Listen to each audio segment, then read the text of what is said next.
Todos y todas.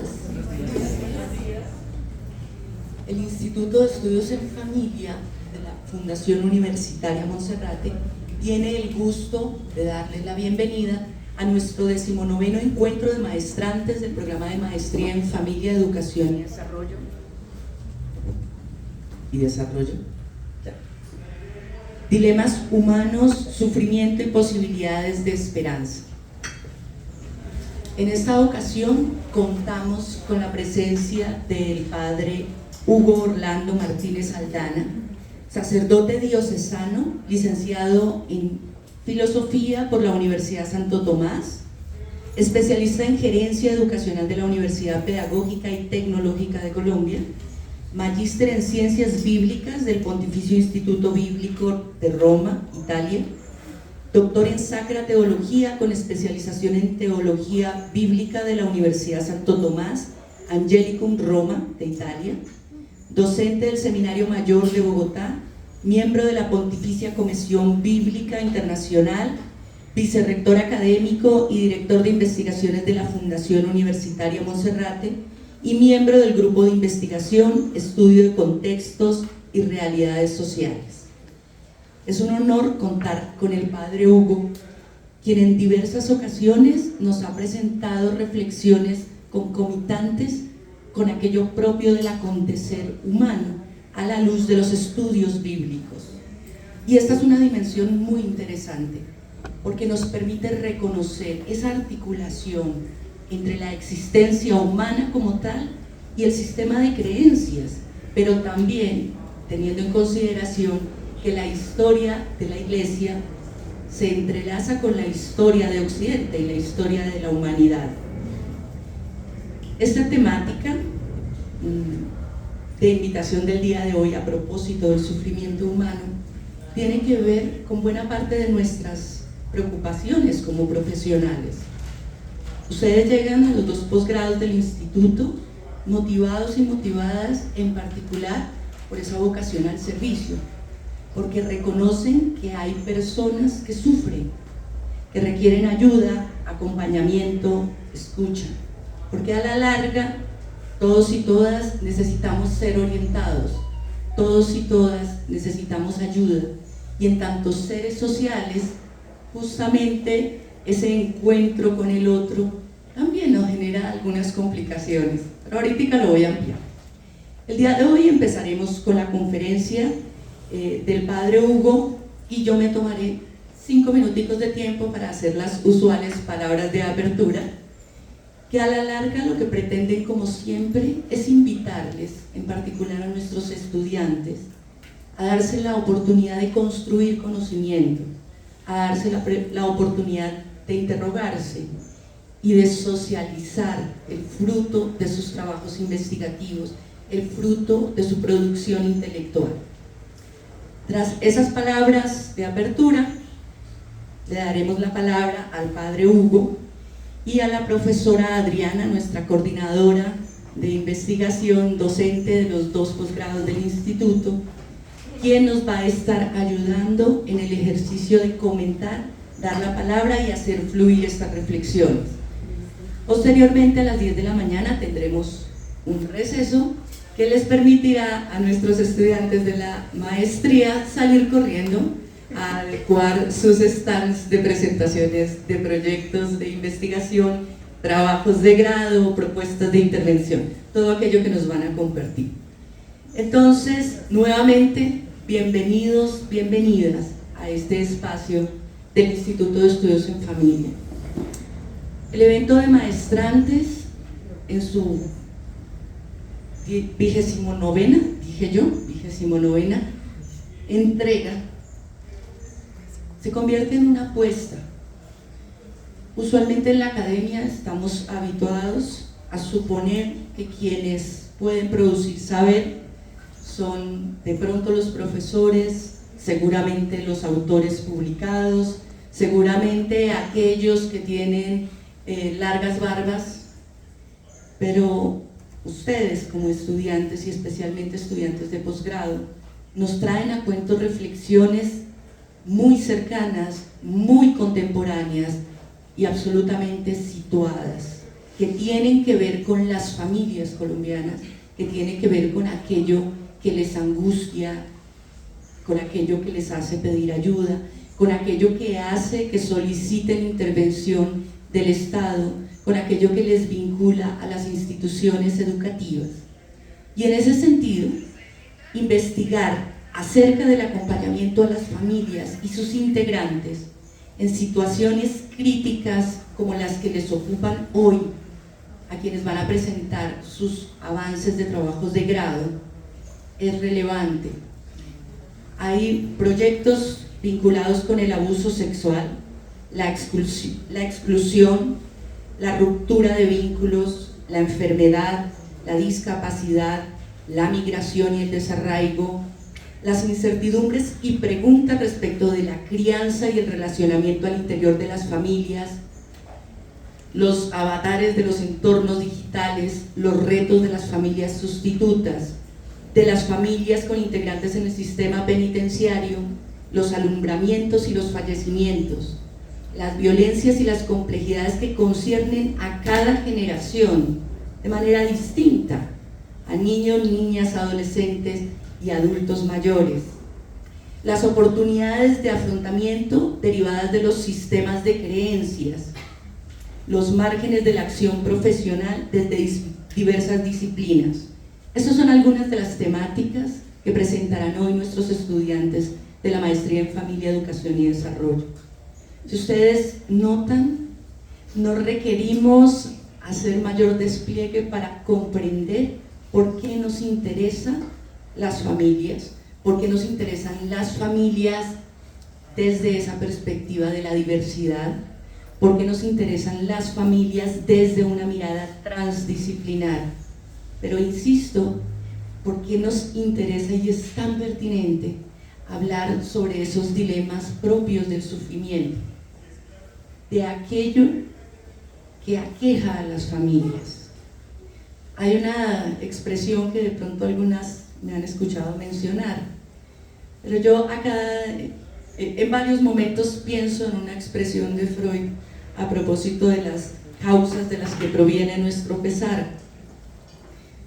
Una, la hiperpotencia de la naturaleza; dos, lo inexorable de la muerte; y tres, las relaciones con los otros. En el encuentro con los otros encontramos conflicto, desencuentro, sufrimiento, tristeza, pero no únicamente eso. Es en el encuentro con el otro que nos reconocemos como seres humanos. Ustedes y yo fuimos apalabrados, y seguramente fuimos apalabrados desde el amor, desde el reconocimiento, desde el afecto, desde el cuidado. Es justamente eso lo que nos tiene aquí. Y ustedes como profesionales se empeñan en construir solidaridades, y solidaridades que enrutan su ejercicio profesional, pero también que enrutan sus ejercicios investigativos. En ese sentido, celebro esa disposición de ustedes como estudiantes a preguntarse sobre aquello que realmente interesa, pero no para señalar el vínculo, sino, estoy segura, para construir esperanza, para construir esas alternativas de familias solidarias, de comunidades solidarias, de países solidarios, en el que quepamos todos y todas. Entonces, bienvenidas y bienvenidos a este encuentro de maestrantes. Y le doy la palabra al padre Hugo. Muy buenos días. Lo primero que quiero hacer es saludar,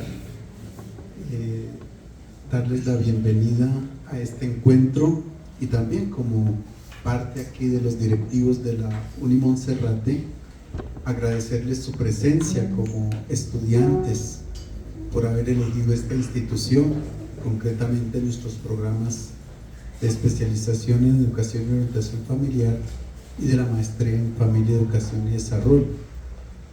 Desde que las hermanas vinieron aquí a Colombia, decidieron trabajar con la familia, y creo que estos dos programas han sido, sobre todo la especialización, a lo largo de muchos años, una luz en el camino para muchas familias, gracias a los profesionales de la Unimonserrate. Así que los felicito también, por otra parte, por estar acá. Muchas gracias y bienvenidos. Y agradecer también a Yolima, la directora de la maestría y de la especialización, y a Adriana, nuestra compañera de trabajo en la coordinación de investigaciones. Felicitarlos por el título, parece que es muy bien logrado: dilemas humanos, sufrimiento y posibilidades de esperanza. Dilemas humanos. El ser humano se pregunta todos los días por muchas cosas, seguramente sin encontrar respuesta que lo satisfaga. El sufrimiento como una realidad presente en el ser humano, ya lo han dicho ustedes, y qué posibilidades hay de esperanza. Me parece que es muy acertado el título en este día.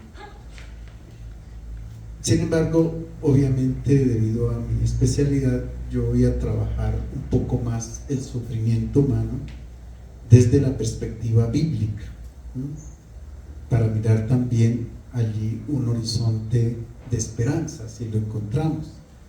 Y no pretendo hacer una conferencia ni una disertación. Yo pensaba, cuando Adriana me invitó, ¿qué hago? Ante los maestrantes uno tiene que ser riguroso en la investigación, y dije no, voy a hacerlo sencillito, como una especie de diálogo. Sin embargo, pues yo doy algunas pautas para luego el diálogo, ¿sí? Pero me parece que no es justo hacer una conferencia o una disertación bellísima sobre el sufrimiento, porque no es para eso. Sufrimiento lo padecemos todos, lo llevamos todos, y nos preguntamos y nos interrogamos en todo momento, y no es para aplaudir muchas veces el sufrimiento. Entonces dije no, vamos a trabajarlo tranquilamente aquí. Ustedes escucharon que yo hago parte de la Pontificia Comisión Bíblica en el Vaticano. Estoy allá unos 8 días en Santa Marta, en el Vaticano, con el Papa Francisco, y este nombramiento ya va para 10 años. Del 2014 al 2019 trabajamos en la comisión un documento que está en internet, aunque una versión pirata, pero está en internet. ¿Qué es el hombre? ¿Qué es el hombre? Un itinerario de antropología bíblica. El Santo Padre nos pidió que pudiéramos ofrecer a la humanidad en estos momentos como elementos para tratar de definir, identificar o hacer un concepto acerca de lo que es el hombre. Se dice hombre, pero realmente es ser humano, entendido mujer y todo eso, porque entonces, ¿qué es el ser humano? ¿Cuál es la esencia? Pero únicamente desde la Biblia, o sea, el texto bíblico, ¿qué dice acerca del ser humano? Entonces, ese libro fue publicado en el 2019-20, en pleno inicio de pandemia por ahí. Bueno, ahorita para la segunda comisión que tenemos, el Santo Padre nos ha pedido trabajar en la misma perspectiva antropológica el sufrimiento humano, con énfasis en la enfermedad. Como quien dice, esto es una preocupación de la Iglesia, en el afán de conocer qué es el ser humano. La Iglesia también quiere brindar una palabra acerca del sufrimiento. Nosotros hasta ahora estamos comenzando, nos hemos reunido ahorita en abril en Roma, y hemos dado ideas de cómo ir a hacer el trabajo y de cómo ir a hacer el documento final acerca del sufrimiento. Entonces creo que también por eso Adriana pensó en que yo podría ayudar aquí. Voy a hacer como una introducción un poco general, y luego sí quiero pasar al texto bíblico. Primero un poco de introducción, Porque nosotros hemos escuchado que el hombre es bueno por naturaleza, la frase famosa de Jean-Jacques Rousseau. El hombre es bueno por naturaleza, pero desafortunadamente en esa misma naturaleza constatamos que en su ADN lleva algo de negativo, algo de malo. Podríamos ser inocentes ante el sufrimiento provocado por otra persona o por la naturaleza, no tenemos ninguna culpabilidad, pero siempre estamos propensos a hacer el mal de una u otra manera.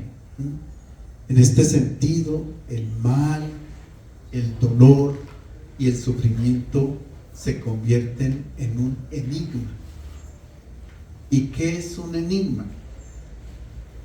Un enigma es una pregunta que no tiene respuesta. Entonces, si nosotros consideramos el mal como un enigma, pues aquí termina todo. No hay respuesta y pare de contar. Sin embargo, nosotros lo consideramos siempre como un misterio. Y la palabra misterio es mío, terio. Mío significa callar y terio un lugar donde se calla. En principio ese es un misterio, ¿sí? Es un lugar donde se hace silencio, ¿sí? Pero para nosotros el misterio es dinámico. ¿Qué quiere decir dinámico? Que cada vez más podemos adentrarnos a ese misterio y comprenderlo mejor. O sea, no es cerrado, ¿sí? Entonces, si el mal o el tema del sufrimiento, lo que sea, el dolor, es un misterio, quiere decir que podemos tratar de entrar en él, mirar, ver, como les digo, a pesar de que de pronto no tengamos todavía la respuesta, pero estará en el horizonte, estará en el horizonte.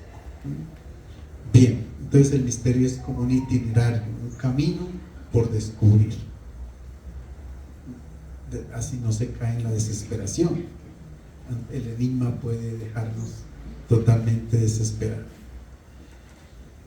Por otra parte, la pregunta sobre el sufrimiento, el dolor y el mal es particularmente antropológica. ¿Qué quiero decir? Que los animales y en general los seres vivos sufren, pero solamente el hombre se pregunta por el origen del sufrimiento.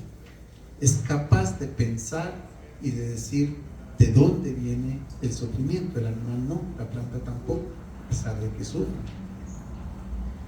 Ahora bien, se puede definir como mal a todo aquello que amenaza, atemoriza o destruye al hombre. Y ahí estarían dentro del mal el sufrimiento, la enfermedad, la vejez, por supuesto la muerte, etc. En otras palabras, el sufrimiento es el resultado de muchas fuerzas que se entrelazan unas a otras. Y en este sentido, cuando uno en su tradición cristiana reza el Padre Nuestro, siempre le pedimos al Señor que nos libre del mal. Literalmente el texto bíblico dice que nos arrebate, que nos rescate, risa y apotuponero,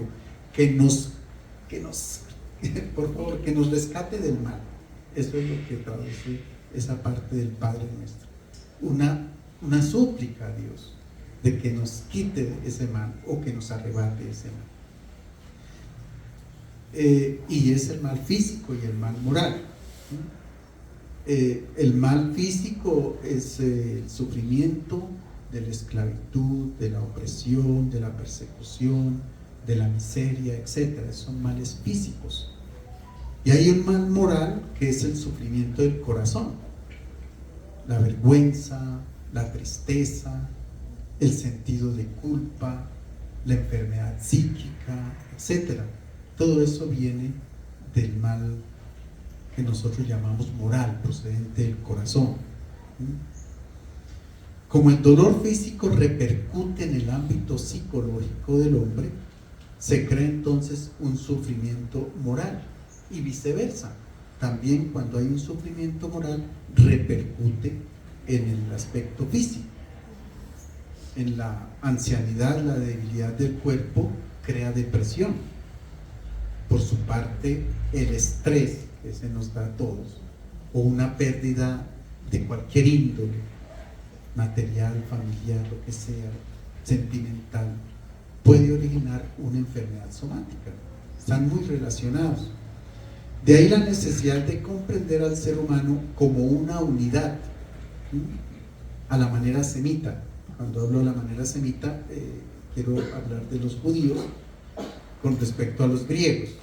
Los judíos comprenden el ser humano como una integración de alma, mejor, cuerpo, alma y espíritu, mientras los griegos pensaban en el cuerpo y el alma únicamente. Para los griegos el cuerpo era la cárcel del alma, y el alma no hallaba la hora en salir corriendo y buscar otro cuerpo que no le hiciera tanto daño, y así sucesivamente, la visión platónica, ¿no? Los semitas, los judíos, pensaban que el hombre está compuesto por la sarx, la carne, por el nefesh, que es el respiro vital, el que nos hace poder vivir, el nefesh, y la ruah, porque es femenino en hebreo, la ruah, que es el espíritu, un espíritu que es un hálito divino. De hecho, en los relatos de la creación está esa parte del hálito divino, un soplo de un Dios o del Creador. Entonces hay una realidad de tres, es tripartita en efecto. Y la resurrección para los judíos cristianos, o mejor para los judeocristianos, consiste en estar esa realidad presente, el hombre integral. El griego no, porque el griego era el alma es inmortal, sí, no tiene problema, pero el cuerpo, ¿dónde está? Los judíos dicen no, el ser humano es un ser totalmente integral, y la resurrección o la vida eterna consiste en vivir integralmente como persona. O sea, nosotros somos personas aquí y en el más allá como somos. Bueno, no entro en esos detalles que son un poquito complicados, pero es para decir las dos visiones que se tienen. Bueno, el sufrimiento es un aspecto de la vida que no puede erradicarse, como no pueden apartarse el destino o la muerte. Sin ellos la vida no sería completa. Imagínense una vida sin sufrimiento. Ahora pasemos al otro lado. No sé, como no la conocemos, puede ser que sea mejor o que sea peor. No la conocemos. Una vida sin sufrimiento puede ser peor, porque como que no tiene sentido. No sé, eso sería para nuestro diálogo. Sin ellos la vida entonces no sería completa. Viktor Frankl, que ustedes lo conocen muy bien, en su obra El hombre en busca de sentido, dice lo siguiente: el hombre que durante años había creído alcanzar el límite absoluto del sufrimiento, se encontraba ahora con que el sufrimiento no tenía límites y con que todavía podía sufrir más y más intensamente. Como que, bueno, viene todo lo que él propone de la logoterapia, que pues, obvio yo no entro ahí porque es un ámbito que ustedes conocen mejor que yo. La psicología hace una diferencia entre dolor y sufrimiento, ¿sí? Entiende el dolor como un aprendizaje personal, una sensación que evoca una emoción que es molesto y desagradable. Por el contrario, el sufrimiento se ubica y se alimenta en un tiempo y espacio distintos al momento presente. Tal vez el sufrimiento nos ayuda a madurar en la vida, nos hace más fuertes, pero puede causar también un efecto negativo, nos puede volver violentos. Muchos traumas nacen a causa del sufrimiento en el seno de la propia familia, además de las enfermedades que aquejan a muchas personas ancianas, hay que agregar el sufrimiento por el abandono, la soledad, etc. ¿Y qué tiene que ver todo esto con Dios? Es un poco la pregunta. Yo no sé si todos conocen aquí el dilema de Epicuro, el dilema filosófico con respecto al mal de Epicuro. Es muy conocido el dilema de Epicuro. Dice, es que Dios quiere prevenir el mal, pero no es capaz. Luego, no es omnipotente, como nosotros creemos. Que si no puede erradicar el mal, no es omnipotente. O es capaz, pero no desea hacerlo. Entonces es malvado. Porque ¿por qué nos hace sufrir? Es capaz y desea hacerlo. Entonces, ¿por qué surge el mal? Es que no es capaz ni desea hacerlo. Entonces, ¿por qué lo llamamos Dios? ¿Sí? Ese es el dilema de Epicuro, muy conocido en la filosofía. Y es un obstáculo para la fe en Dios. O sea, ¿por qué si se acepta su existencia, la existencia de Dios, y se acepta la creación del mundo, se trata de un Dios malo porque permite el sufrimiento? ¿Por qué Dios crea al hombre con la posibilidad de sufrimiento? ¿O es un Dios bueno, pero no es omnipotente? Y si es omnipotente, entonces no es bueno. Ante esta aporía filosófica, eso se llama una aporía filosófica, es que es pertinente hacer un contraste con el pensamiento bíblico para ofrecer horizontes hermenéuticos, que es mi propósito al fin y al cabo. Esa es como leer. Entonces, esa era la primera parte, una pequeña introducción. Ahora vamos a empezar pues un poco la parte de la Biblia. La pregunta es, ¿por qué nos referimos a la Biblia? ¿Por qué nos referimos a la Biblia? ¿Qué contiene ella que nos ayude a iluminar la realidad humana actual? Bueno, ¿por qué? Saben todos que la palabra Biblia, ¿sí?, viene de biblion, que significa librito, y el plural ta biblia significa muchos libros, una cantidad de libritos, folletos. Y en efecto son 73 todos los libros de la Biblia. 73 no es un número, 73 es una tradición de muchos años. Si Abraham estuvo por allá por el 1700 antes de Cristo, supongamos, si el Moisés por el 1200 antes de Cristo, y si los relatos se pusieron por escrito después del rey David, hablamos del 900 para acá, empezaron a escribir la Biblia, y se terminó unos 100 años después de Jesús.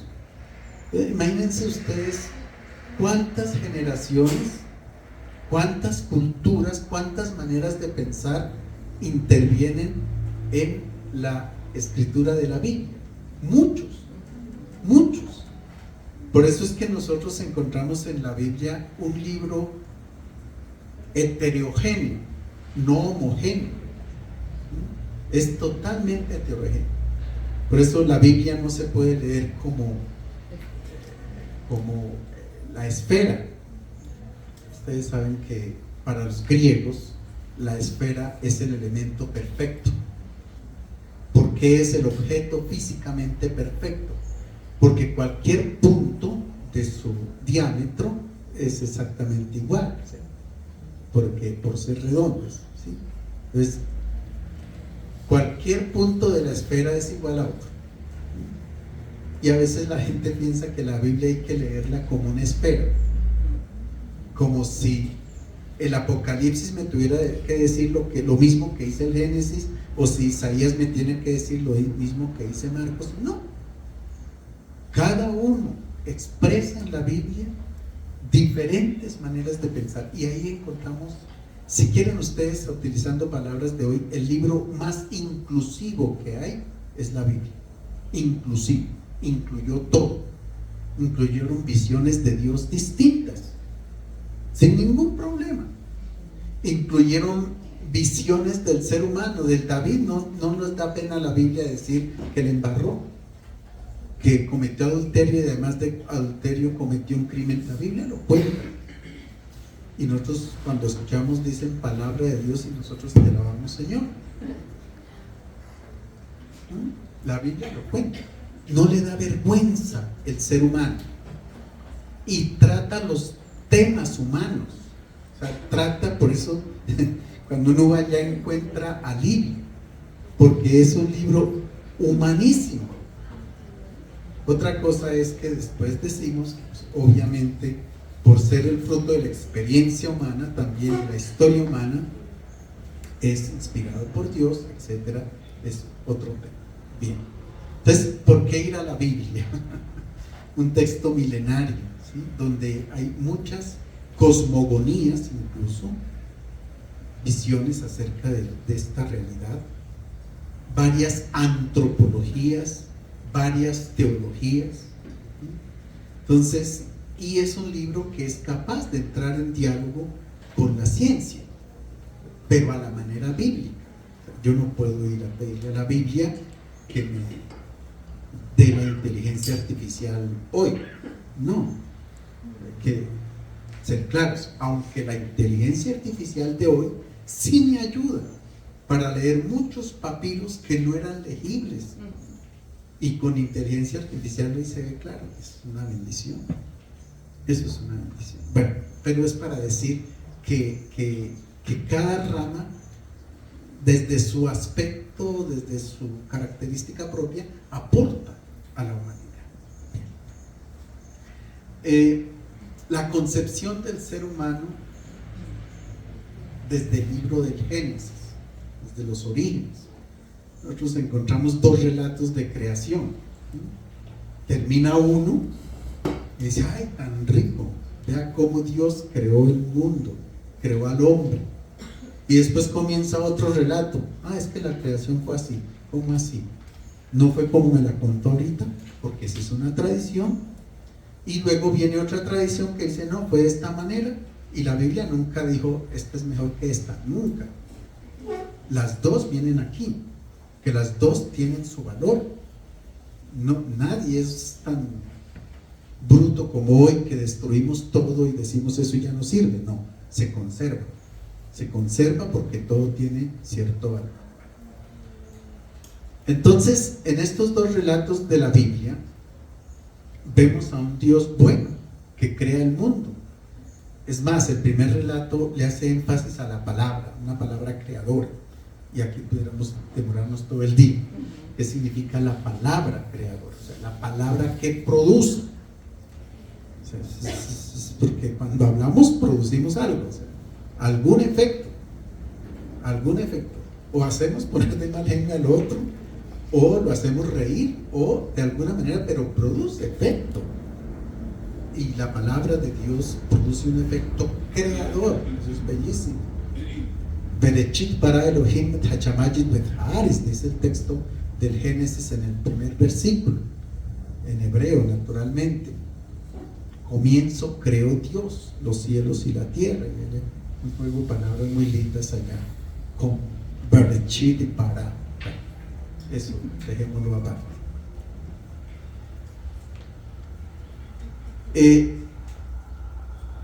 Bueno, está bien este primer relato, pero aparece un segundo relato donde el Dios no es uno que habla y cree, es uno que hace, es un alfarero, es un hombre trabajador, que tanto que le tocó descansar el séptimo día, ¿sí? Se cansó durante la semana, ¿sí? Nosotros somos así también, séptimo día de descanso.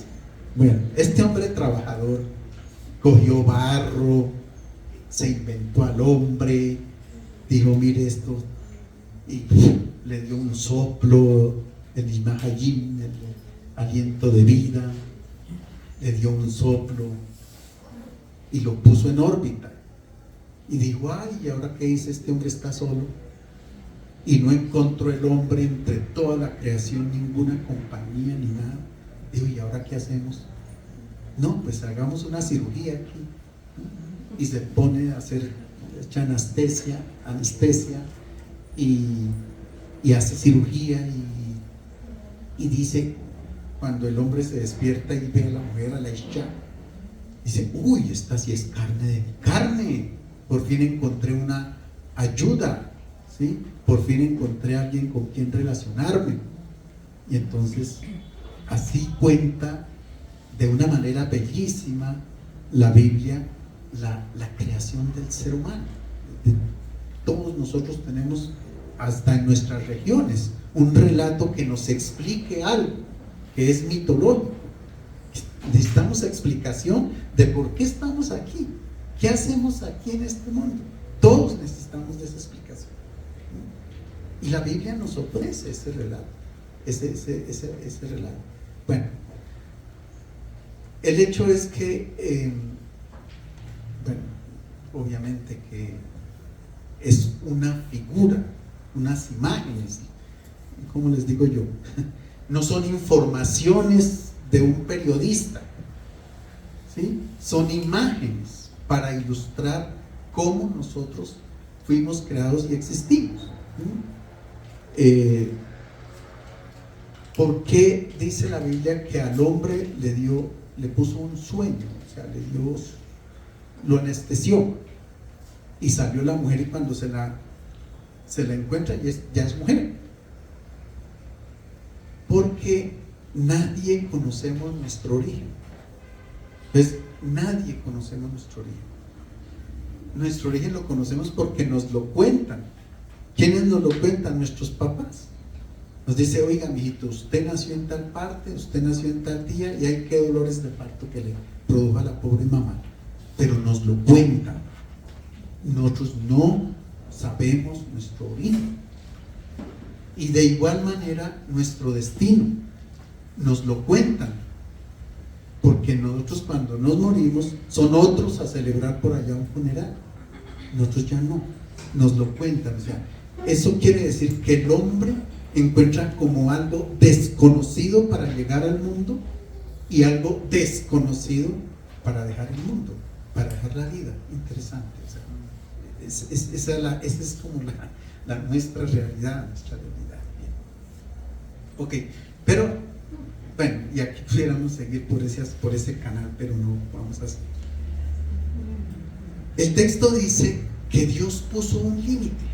Ahí sí viene el problema. El tal árbol de la ciencia del bien y del mal, ¿sí? Y que el hombre violó ese límite, ¿sí? O sea, el hombre quería ser conocedor de todo, ¿sí? Igual a Dios. Y entonces no es posible al ser humano conocer el todo. Ojalá yo pudiera conocer todo lo de familia, ojalá pudiera conocer lo de física, ojalá pudiera conocer lo de astronomía. No, yo soy requete contralimitado, y lo que sé no da ni la punta de un alfiler, porque así somos, limitados. Y cuando el hombre quiere abarcar la totalidad, no es posible, porque ya deja de ser hombre. Entonces la Biblia dice, no es posible que usted tenga la totalidad. Entonces tenga paciencia, ¿sí? Es limitado, es caduco, ¿sí? ¿Qué podemos hacer? Somos así y así somos, ¿sí? Bien, la Biblia dice que como el hombre no tiene acceso a la totalidad del jardín, de allí es que nace el dolor por haber violentado, haber querido ser conocedor de todo. Y dice que de ahí nace el dolor y el mal, y el tal llamado pecado original. El texto dice, en gran manera multiplicaré tu dolor en el parto, con dolor darás a luz a tus hijos, le dice a la mujer por haber desobedecido. Pobrecita. Aparece como un castigo consecuencia del pecado, el dolor. El dolor aparece así. En la perspectiva de que el dolor está orientado para originar vida. Es la metáfora del parto. la metáfora del parto, es para dar vida. Y el paralelo de este texto es que el varón con el sudor de la frente laborará la tierra. Tanto el seno materno como la tierra son fuente de vida. Entonces el dolor tendría un sentido si se genera vida. Es interesante. Y aquí pues me voy a quedar todo el día con Raquel. Raquelita, la esposa de Jacob. Ahí vamos, despacio. Raquelita, la esposa de Jacob. Hasta ahora estoy en el Génesis. Es que es un texto que me llama mucho la atención, y que creo que aplica muy bien, porque es un drama familiar, por favor, es un drama familiar. Le costó tanto al Jacob conseguir la Raquel, que era la mujer de sus sueños. El Jacob le hizo trampa, le dio primero la mayor. Ustedes se acuerdan de ese relato bíblico, ¿no? Pobrecito, le tocó trabajar 7 años por Raquel, la dote, ¿no? Y lo tumbaron.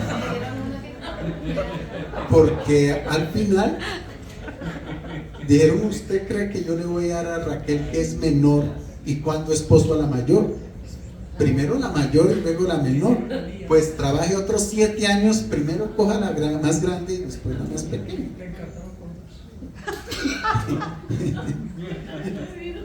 ¿Ah? ¿Cómo le parece el pobre Jacob? Luchó por el amor. Resultó Raquel estéril.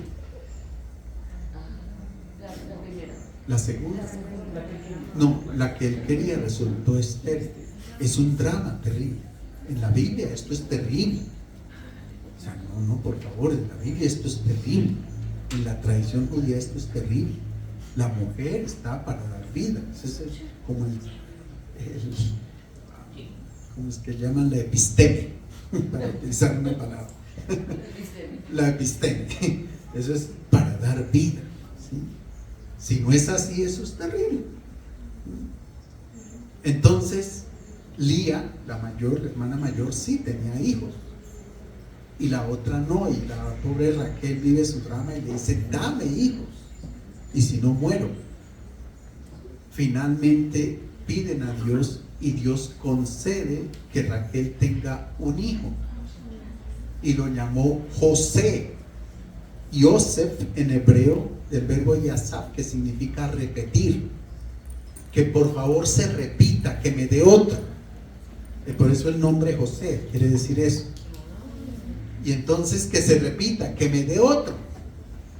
Y sí, Señor, le dio otro hijo, pero terrible, porque estaban cerca de Belén, ahí está hoy todavía la tumba de Raquel, cuando la mujer tuvo que originar el parto,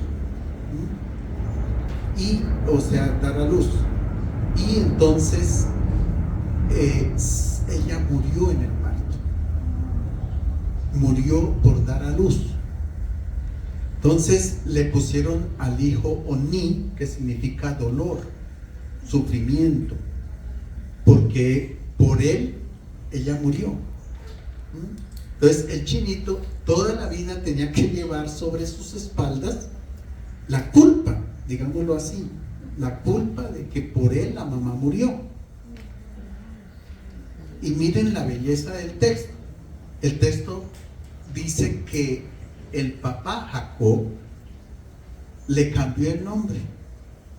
Le dijo: no, señor, usted no se llama Oni, hijo del sufrimiento.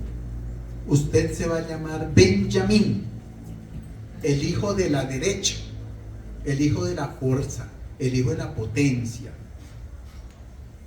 Usted nació, la vida suya es la vida de Raquel.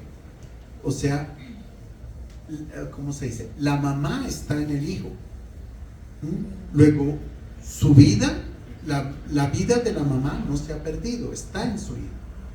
Y entonces, usted es Benjamín, el hijo de la potencia, el hijo de la fuerza.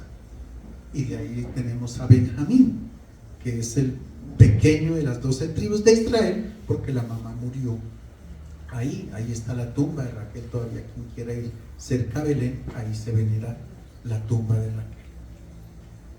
Miren, es bellísimo el relato. Bueno, aquí yo lo resumo porque obviamente hay que hacerlo, pero mi querida amiga y profesora de la Gregoriana, Bruna Costa Curta, hace un paralelo bellísimo con Jesús de Nazaret. Lo digo porque yo nunca iré a llegar a Jesús a este paso.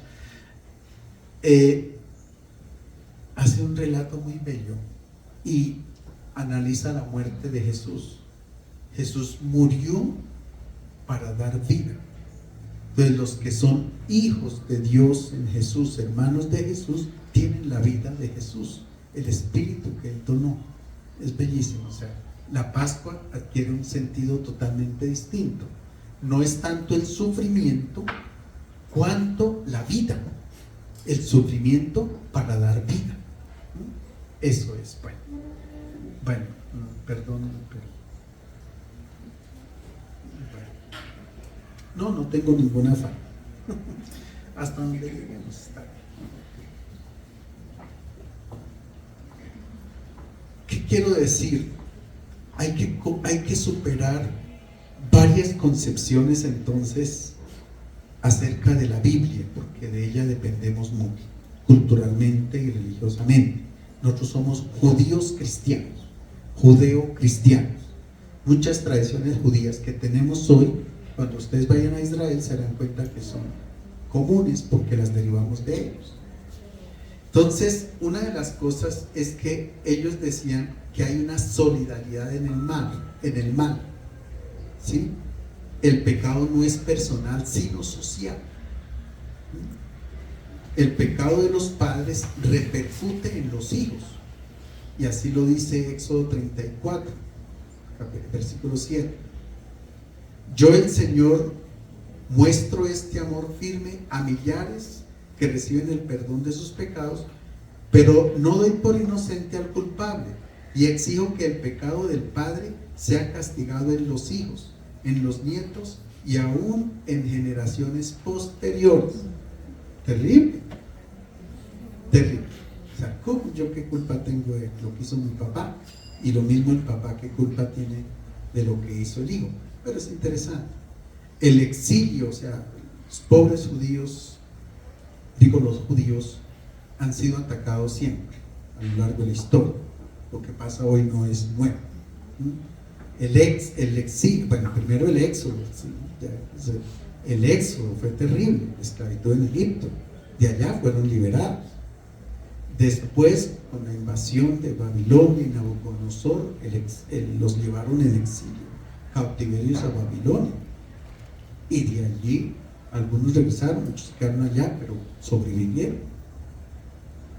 La Shoah, el exterminio que nosotros conocemos, terrible, eso es terrible, y hoy todavía terrible. O sea, ¿por qué existen guerras hoy? Esa sería una pregunta bien interesante. ¿Qué es el ser humano para que sea violento? ¿Es la violencia también está en el ADN o qué? ¿Qué es lo que pasa en el ser humano que nunca coge experiencia de ser humano? Se comporta como bestia.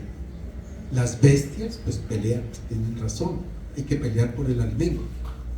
Nosotros los que tenemos una torre de control, una cabeza, pensar así, que exista guerra hoy, que exista violencia hoy, pues hombre, eso es, ahí uno queda en contradicción totalmente en contradicción. Pero bueno, ok, esa visión de que el pecado del papá repercute en el hijo fue cancelada con Ezequiel. Ezequiel dice que ¿acaso los padres comen las uvas y los dientes de los hijos tienen la dentera?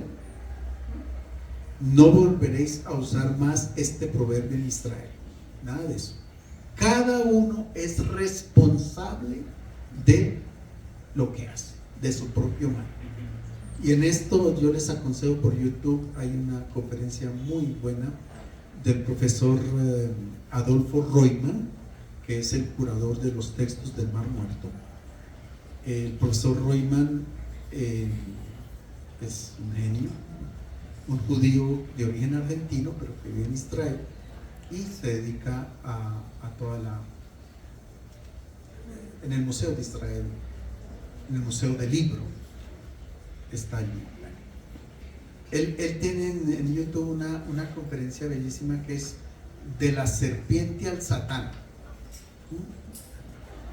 de cómo de la imagen de la serpiente, que entre otras cosas es una imagen mítica, no es una imagen de las serpientes que encontramos en la selva amazónica, es una imagen mítica, cuando la serpiente la comprendían con unos rasgos distintos, hasta de pies y dando fruta, dando alimento, por el signo de sabiduría. El faraón la tenía en un animal mítico, positivo, ¿sí? Si andaba de pies, entonces el Génesis dice: por haber hecho esto, caminarás arrastrándote. Ahora sí entiendo. Que si uno dice, pero caminarás arrastrándote, uno dice, pues, toda serpiente se arrastra. No es que es un animal mítico, eso es otra cosa. Esa serpiente se identificó con el diablo, pero mucho más tarde. Y dice Royman que le quedó muy bien al ser humano echarle la culpa a otro. Es que es culpa del diablo. Es que el diablo me tentó. Pues si yo le echo la culpa a otro, pues todo queda sencillo y arreglado. El problema es asumir la responsabilidad. El problema es decir: no, yo soy objeto de mal, yo soy objeto de sufrimiento, yo soy objeto de tal cosa. Porque, que entre otras cosas, bueno, estaba preparando, tengo un canal de YouTube donde explico las lecturas de los domingos, y estaba preparando la que va a salir el lunes próximo, porque la sube el lunes, para el otro domingo, para que todos tengamos oportunidad de prepararnos antes. Estaba mirando, es la fiesta de Cristo Rey del Universo, y estaba mirando ese pasaje donde se separan las ovejas de los cabritos, y una escena de juicio, no una parábola, una escena de juicio, que se toma como referencia de lo que sucedía con los reyes en la antigüedad, y cómo llamaban a los vasallos a la evaluación, a rendir cuentas. Y entonces si hacía esto y esto, los premiaban, si eran fieles y justos. Si habían hecho el mal, severos castigos. Entonces así pasó, porque la tradición rabínica dijo: eso debe ser así. Dios al final nos evaluará con respecto a la fidelidad en la Torá, o sea, en la ley. Si han sido fieles en la ley, entonces les dan un premio. Si no han sido fieles a la ley, serán castigados. Pero no son informaciones del más allá, sino imágenes. ¿Sí me hago entender? Imágenes. Pero esas imágenes venían de Egipto, del libro de los muertos. Y en el capítulo 125 del libro de los muertos, que está en Egipto, aparece una lista de todo lo que el difunto, primero todos los conjuros y rezos que debía hacer en el largo viaje para el otro lado.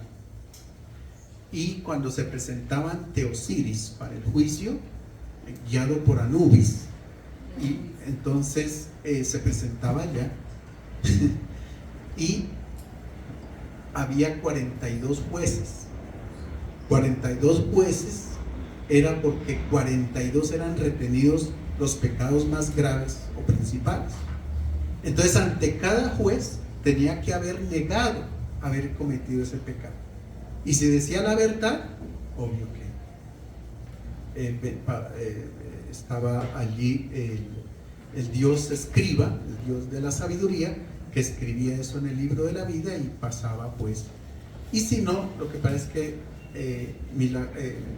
mágicamente le sacaban el corazón, lo ponían en una balanza con la pluma de Maat, y entonces si el corazón pesaba más que la pluma, pues obviamente estaba ahí rápidamente el Dios que devoraba el corazón, y ahí terminaba todo, y el difunto era borrado de la historia de Egipto.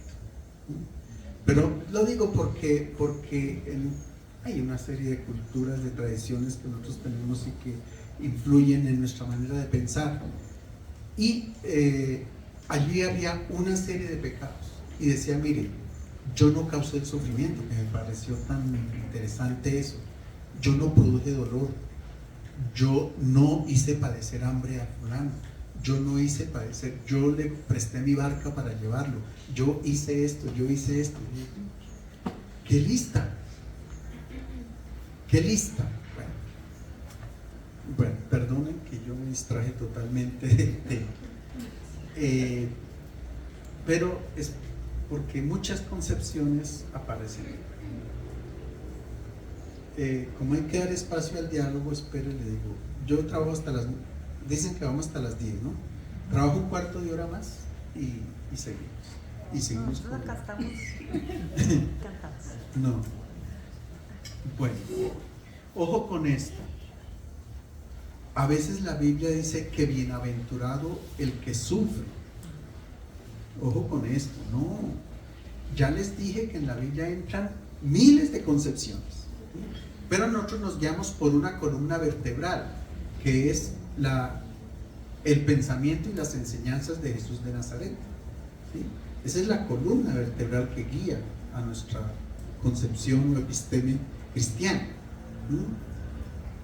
Esta es la columna vertebral, por ejemplo, e incluso en los mensajes que los evangelios traen de Jesús de Nazaret viene mezclada parte de lo que pensaban allá en esa época, ¿sí? Entonces también al pensamiento o a los relatos que hablan de Jesús también hay que purificarlos de una serie de concepciones que había en la época. Bueno, y no entro ahí, pero sí es para indicar eso. Cuando la Biblia dice bienaventurado el que sufre, es para indicar que el sufrimiento no se le escapa a Dios. O sea, Él está pendiente del sufrimiento, o sea, no es para más, y lo dejo ahí. Otra cosa, por favor, superar la concepción de que el pecado merece un castigo por parte de Dios. No. Algunos salmos lo dicen, yo no los leo porque si no, esto sería de no terminar. Jesús cambió esta mentalidad. ¿Se acuerdan del pasaje por allá cuando el desgraciado del Pilatos, que era un terrible, llegaron unos desde Galilea a hacer un sacrificio a Jerusalén, y este infeliz pensó que iban a hacer una revuelta y junto con la leña del sacrificio que tenían los mató y los puso encima, y le preguntan a Jesús, oiga, ¿y esos galileos que se murieron allá qué? Y dice Jesús, ¿y ustedes piensan que a ellos les pasó eso porque eran más pecadores que ustedes? No, pasó porque pasó. Y los de la torre de Siloé, que pobrecito, estaban allá y se les cayó la torre encima, era porque eran unos desgraciados, porque pensaban que las desgracias eran consecuencia del pecado, y eso no es cierto, por favor. Muchas cosas, y pensamos todavía hoy que una enfermedad es consecuencia de algo que yo hice. Eso no puede ser, por favor. Dios no quiere el sufrimiento, y perdonen que machetee porque por el tiempo pues no puedo seguir explicando. Dios no quiere el sufrimiento del ser humano, no lo quiere. Antes de pasar a Jesús, quiero, porque ustedes no me lo perdonarían, una referencia a Job o a los textos sapienciales. No me lo perdonarían. ¿Qué significa un texto sapiencial? Un texto sapiencial significa que es fruto de la experiencia humana, de lo que el hombre es capaz de ver, intuir, y que queda como referencia para la sabiduría, para que otro no cometa el mismo error. Un proverbio Es un libro es un texto sapiencial precisamente para ilustrar que si usted le hace eso, pues le pasa esto, porque ya se experimentó. ¿Sí me hago entender? Es bellísimo. Job pertenece a esta clase de textos. Ustedes leen el libro de Job, aparece una introducción a nivel narrativo, pero a partir del capítulo 3 empieza una bellísima poesía hasta unos versículos antes de terminarse el libro. En poesía lo escribieron. Obvio que Job significa el que es perseguido, el que sufre. Y Job, o sea, no es un personaje de la vida real. Es un personaje que sirve para buscar en esa época, y el libro de Job se escribió entre el 800 y el 500 antes de Cristo, para explicar la causa del sufrimiento. Y lo más terrible, ¿por qué el justo sufre? Ese es el dilema. Porque había lo que nosotros conocemos con la ley de la retribución, que es lo que nos pasa también hoy. Que si yo hago esto y esto y esto, Dios me premia. Pero si yo hago esto y esto, Dios me castiga. Eso se llama la ley de la retribución. Terrible. Porque entonces le hacemos hacer a Dios todo lo que nos pasa. ¿Sí? No. Contra esa ley es que va el libro de Job. Ustedes lo conocen porque dicen que, ay, qué pobre, la paciencia de Job. Él dijo, ay, tan lindo, Dios me dio todo, tan lindo, Dios me bendijo porque me porté bien, Dios me lo quitó, bendito sea el nombre del Señor, todo está bien. No, ustedes no conocen el libro es terrible. Job es capaz de llamar a Dios al tribunal. Job se enfrenta con Dios, es una guerra, es una pelea, porque él quiere demostrar que es justo, inocente, y que por qué le pasan semejantes desgracias. A ver, explíquenme. Y eso lo escucha uno aquí en la calle. Entre más yo me porto bien, mire lo que me sucede. Entre más yo voy a mi culto, a la iglesia, mire lo que me sucede. Entre más yo hago esto, mire lo que me sucede. Entre más bueno soy, mire lo que me sucede. Pues ese dilema lo tenían allá. Ese problema lo tenían hace muchos años. Y se busca la explicación. Y llama a juicio a Dios. ¿Sí? Y bueno, el texto es bellísimo porque hay unos amigos que llegan allá a tratar de convencer a Job de que si está en la inmunda, se le quitó. En salud está más enfermo que quién sabe quién. En plata no tiene porque todo se le perdió. Y en familia menos porque cayeron rayos y mataron a los hijos. O sea, terrible, terrible la desgracia de Job. Y yo siendo un impecable.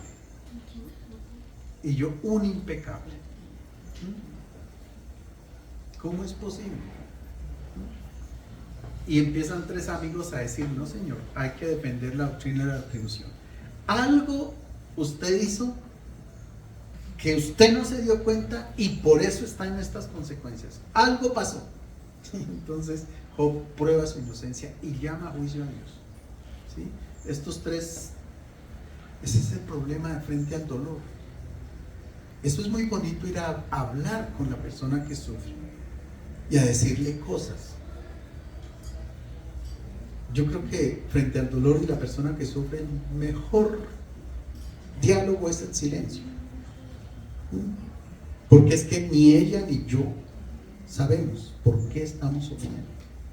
Entonces estos tres amigos van a atormentarle la vida al pobre y puede uno ocurrir. Hay un compañero del seminario que fuimos a visitar los presos a la cárcel y le pregunta a uno, ¿y hasta cuándo va a estar aquí? Se pregunta.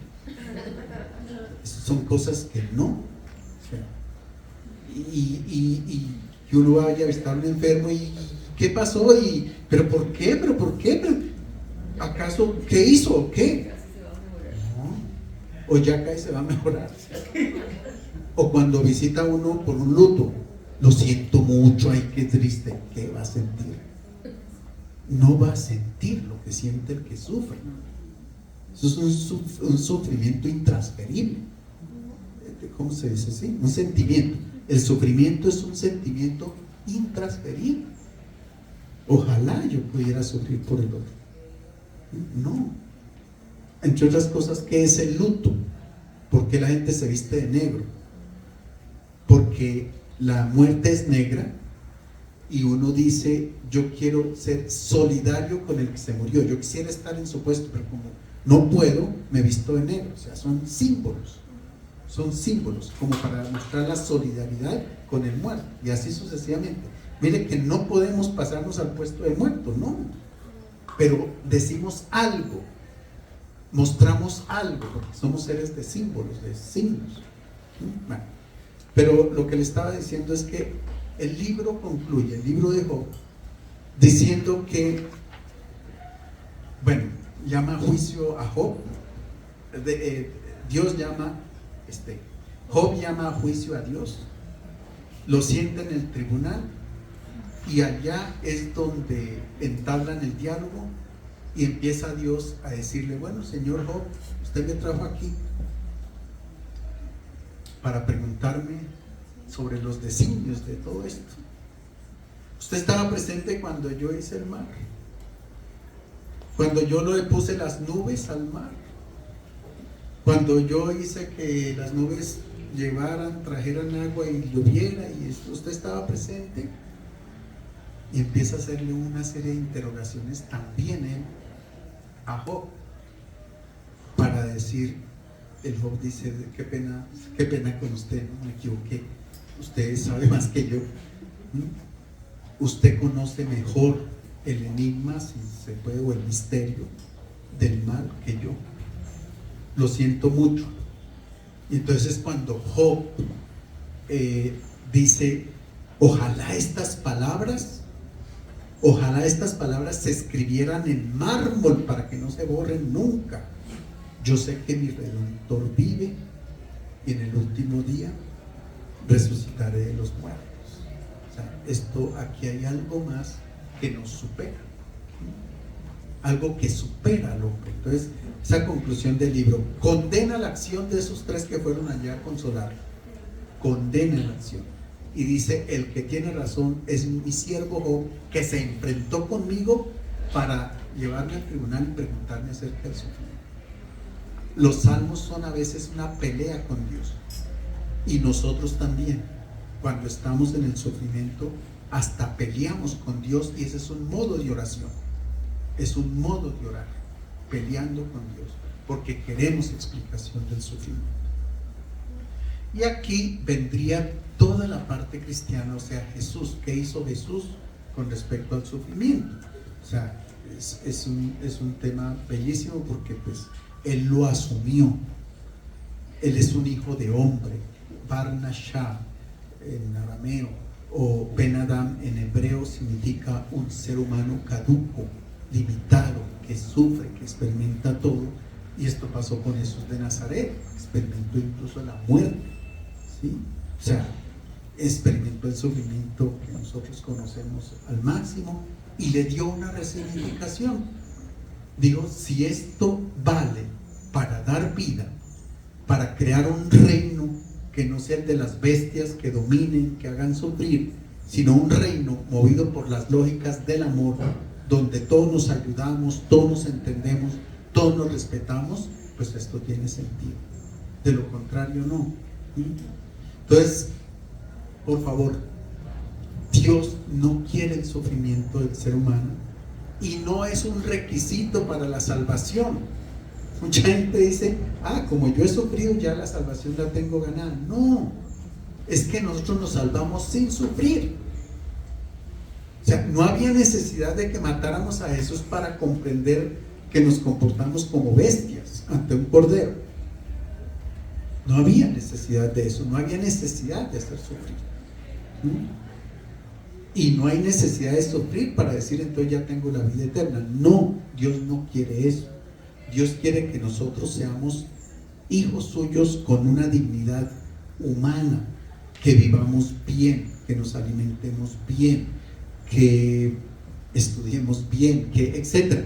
O sea, Dios quiere al ser humano, lo ama perdidamente en la persona de Jesús de Nazaret, y es el amor el que cura, es el amor. Yo aquí pudiera mostrarles muchas cosas más acerca de la persona de Jesús y cómo Él actuó, pero el amor es sanador. El amor de Jesús era incondicional, incluso por sus enemigos. Ahora nos pide hacer eso, y ese amor incondicional es el que nos pide para construir un reino distinto al que vemos.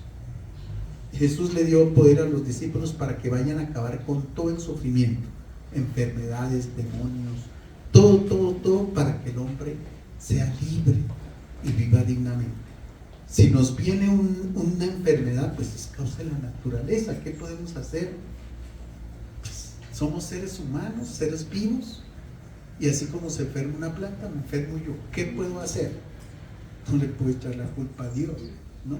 Ni le puedo echar la culpa a mi historia de vida, ni le puedo echar la culpa al vecino, ¿no? Eso pasa y basta, ¿no? Le preguntan a Jesús cuando le llevan al ciego de nacimiento: ¿quién pecó para que este hombre esté ciego? ¿Pecó él o sus padres? Acuérdense de lo que les decía antes: ni él ni sus padres. Para que se manifieste, ahí dice, la gracia de Dios, la obra de Dios, pero naturalmente es una condición meramente del ser humano, por ser limitado, por ser caduco, por no ser infinito, sino finito. Hasta ahí, pues, digamos, un poco pudiera alargar la cuestión, pero respetemos tiempos. Yo me voy a atrever, ya que estoy sentada acá y ya me conocen, a hacer unos comentarios porque escuché varios asuntos que me resuenan, y en particular me surgieron unas inquietudes que quiero plantear al padre. Por un lado, nuestros estudiantes trabajan con personas que sufren de distintas maneras, y tras reconocer eso pensaba en una objeción que planteé profesionalmente hace un tiempo, y era una objeción ética. A mí no me pidan que trabaje, que atienda, que escuche a alguien que ha hecho daño, es decir, a victimarios, y en su momento lo situé de esa forma. No me pidan que logres escuchar a una persona que ha violado, que ha asesinado. Y ciertamente no lo había pensado, padre, en adelante. Y ahorita usted me acaba de hacerlo pensar, preguntarme ese asunto, sobre todo a la luz de esta necesidad o esta importancia de asumir responsabilidades subjetivas, particulares. Y en nuestras responsabilidades profesionales, creo que tenemos claro que no somos jueces, no estamos ahí para señalar y mucho menos para castigar, porque por fortuna nuestras profesiones no son de esa naturaleza. Sin embargo, no sé si derivado de esto que nos ha compartido y puesto a reflexionar, bueno, habrían algunas palabras vinculadas con ese lugar nuestro como profesionales, ya no tanto con aquellos que han padecido un daño, sino con aquellos que lo han causado.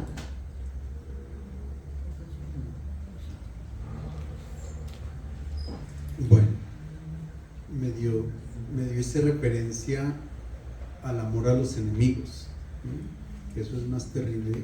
Lo más terrible en el cristianismo es esa parte, ¿no? Amar a los que me quieren, dice Jesús. Eso es normal. Si recibo un regalo y doy otro regalo, pues, eso es normal. El problema es dar un regalo sin esperar que el otro ni me diga gracias, ¿no? Ese es el problema. O sea, eso se llama amor gratuito. Gratuito es gratis. El amor de Jesús es totalmente gratuito, sin esperar absolutamente nada. Este tema es interesante por lo siguiente. Perdonen que otra vez recurra a lo que estaba trabajando en estos días para el otro domingo. Porque ahí la separación de los cabritos y de las ovejas es porque se mencionan 6 obras de misericordia: dar de comer al hambriento, dar de beber al sediento, vestir al desnudo, hospedar al forastero. Y finalmente está visitar al encarcelado. Y hay 2 novedades en ese texto que introduce Jesús, porque esa lista ya la encontramos en Isaías 58, la encontramos, como les dije, en el libro de los muertos de Egipto, ya encontramos esa lista en otros textos del Medio Oriente antiguo. Pero ¿qué es lo que agrega Jesús? 2 cosas, la novedad. La novedad de Jesús es que todo aquello que hicieron, porque la gente se pregunta, tanto los que hicieron como los que no hicieron: ¿cuándo te vimos con hambre y te dimos? ¿Cuándo te vimos desnudo y te dimos vestido? Y él dice: todo lo que hicieron con los pobres, con esta gente, lo hicieron conmigo. O sea, hay una identificación de Jesús con el que sufre totalmente. Lo hicieron conmigo. Esa es una novedad. Segunda novedad: añade a todas esas listas que no estaban antes visitar a los encarcelados. En ninguna lista antigua estaba eso. ¿Por qué? Porque a diferencia de los otros necesitados, el hambre, el vestido, no es culpa mía. Bueno, pueda que sí, por pereza o lo que sea, pero no es culpa mía, yo la sufro.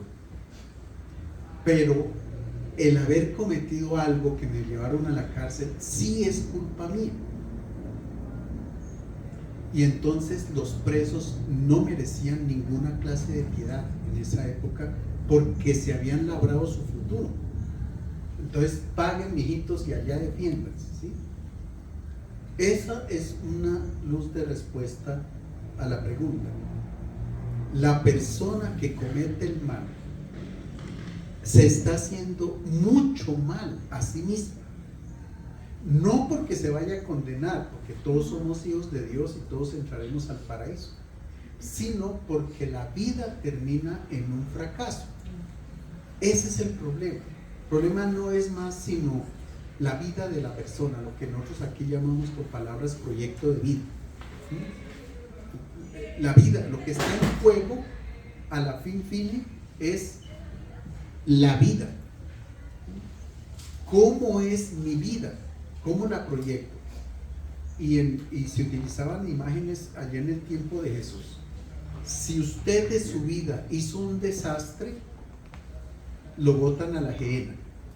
La gehenna no es el infierno, era el basurero que había en Jerusalén, donde ardía día y noche.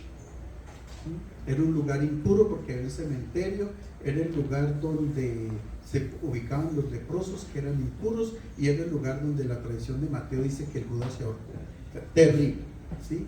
O sea, esa era la imagen para decir: si usted no hizo estas obras de amor, termina en una vida fracasada. Ese es el problema de la persona que comete el mal. Su vida termina en un fracaso. Y es que yo creo que todos al final de la vida evaluaremos cómo nos portamos al fin y al cabo. Si lo hacemos ahorita, ¿cómo será de verdad ya cuando diga, bueno, voy a dejar este mundo? ¿Y qué fue lo que hice? ¿Hice el bien? ¿Hice el mal? ¿Qué fue lo que hice? Cuéntenme a mí mismo. Problema de cometer el mal, bueno, no digo que haya personas inocentes o que se comete el mal sin culpa, precariedad, ¿sí? Pero el problema es siempre la intencionalidad de cometer el mal, que es el problema de llevar una vida totalmente fracasada. De eso nos salvó Jesús. Cuando nosotros conocemos el Evangelio, entendemos el Evangelio y practicamos el Evangelio, nos salva de llevar una vida fracasada. Porque en el amor y en el don de la vida está la vida realizada. La vida fracasada está en el odio y en el hacer el mal al otro. Esa es la vida fracasada. ¿Sí? Cuando Jesús le dice a los discípulos, los voy a hacer pescadores de hombres, es porque el mar es el símbolo del mal. Entonces, en vez de pescar peces, pesquen seres humanos. ¿De dónde? Del mal. Sáquenlos de la condición del mal, ¿sí? Sáquenlos de allá. Ese es el reino de Dios. Sacar a las personas del mal para que vivamos todos una sociedad distinta, alterna a la que vivimos todos los días. Ese es el reino de Dios. No es el paraíso, eso es otra cosa. El reino de Dios es para vivirlo aquí, ya y ahora. Y como tejido con relaciones de amor donde no le hago ni un tipo de mal, ni de bullying, ni de nada a la otra persona, porque ya eso es violencia y va contra el Evangelio. Y va contra el Evangelio. Entonces, sí, una persona que comete el mal, yo como ser humano, como cristiano, tengo que ayudarlo independientemente de lo que pase con él. Dios odia el pecado.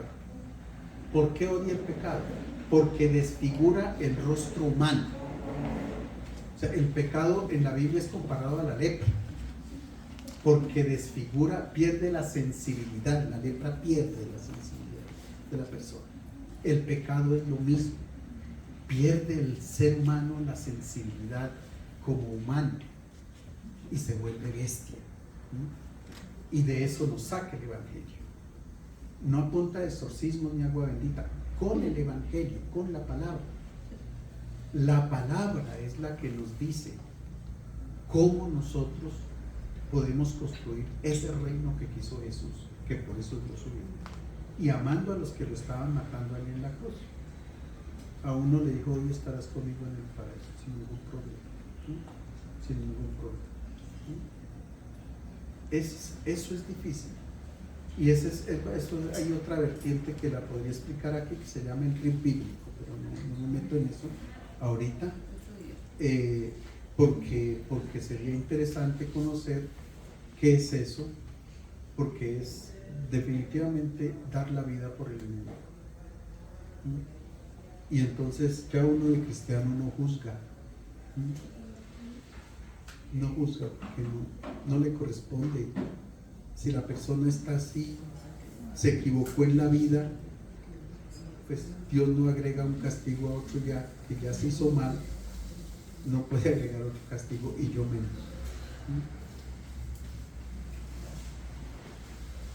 Pensando justamente en este dilema y trayendo a colación los tres elementos del título de nuestro encuentro: los dilemas humanos, el sufrimiento y las posibilidades de esperanza, porque, bueno, digamos que acá me conectaba un poco con estas historias alrededor de los procesos de paz y reconciliación, donde sí que tenemos muchas cosas que aprender de aquellas víctimas que han tenido esa posibilidad, ese amor infinito de entrar a dialogar con sus victimarios. Y sobre esto hay bastantes historias en las que han sido las mismas víctimas, dentro de su proceso de encuentro, dentro de su proceso de reconciliación y de paz, quienes han podido, por ejemplo, entrar a generar estos círculos de la palabra, círculos de encuentro, donde se comprende incluso, creería yo, que dentro de todos hay esa chispa divina, dentro de todos, a pesar de la maldad, hay algo de bondad. O sea, no somos del todo malos, tampoco somos del todo buenos, no somos aquí ángeles, ¿no? Porque ni los santos.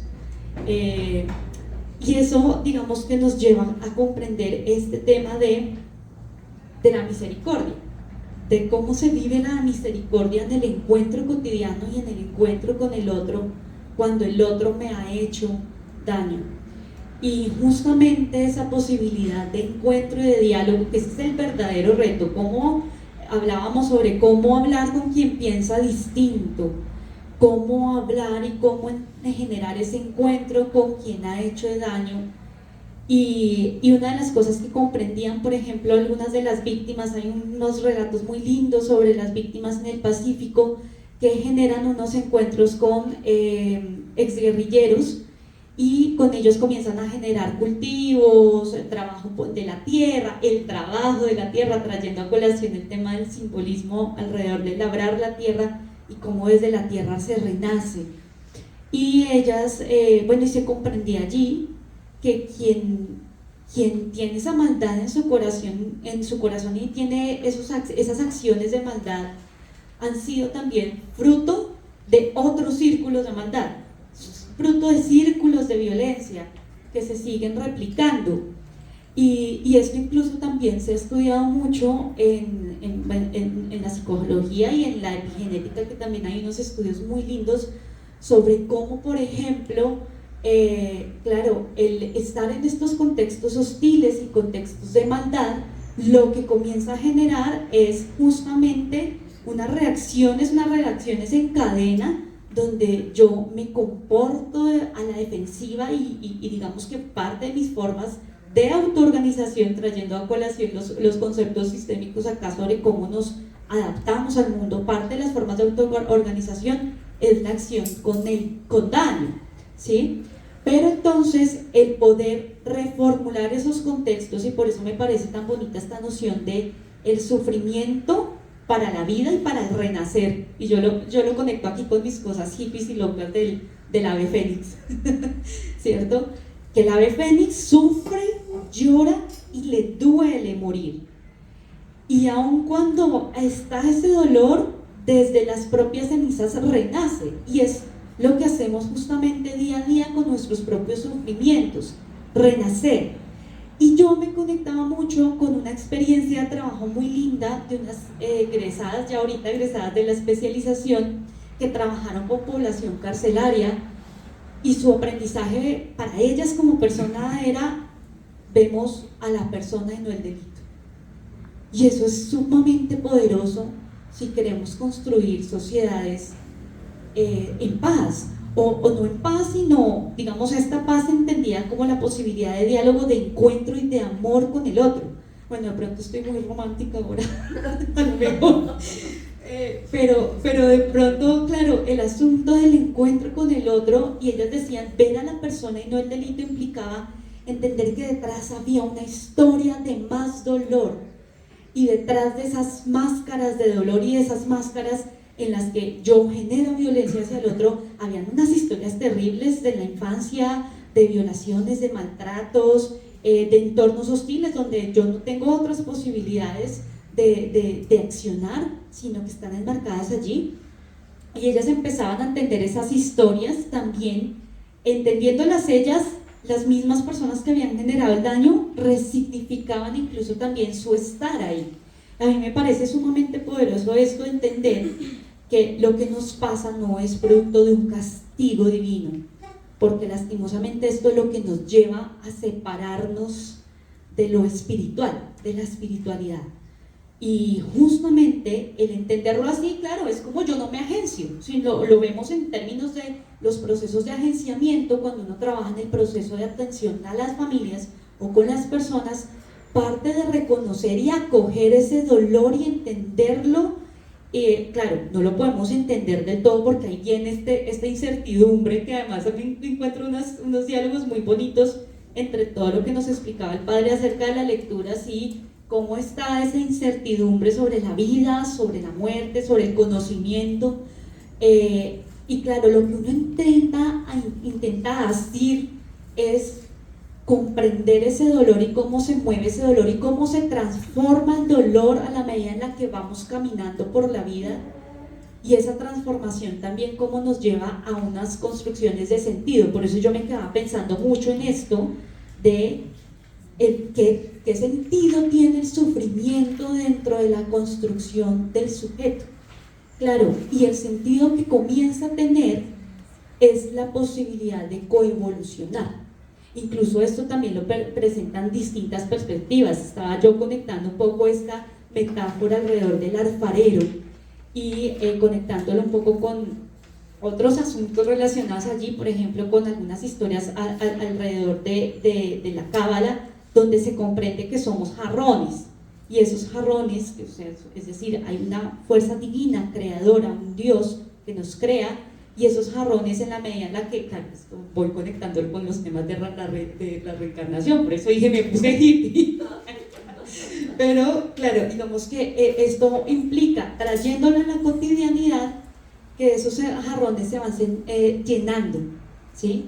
Es decir, y se van llenando y se van adornando, y me acordaba de la experiencia que nos hicieron en alguna de las actividades con los profesionales de pastoral, que nos pusieron a armar un jarrón.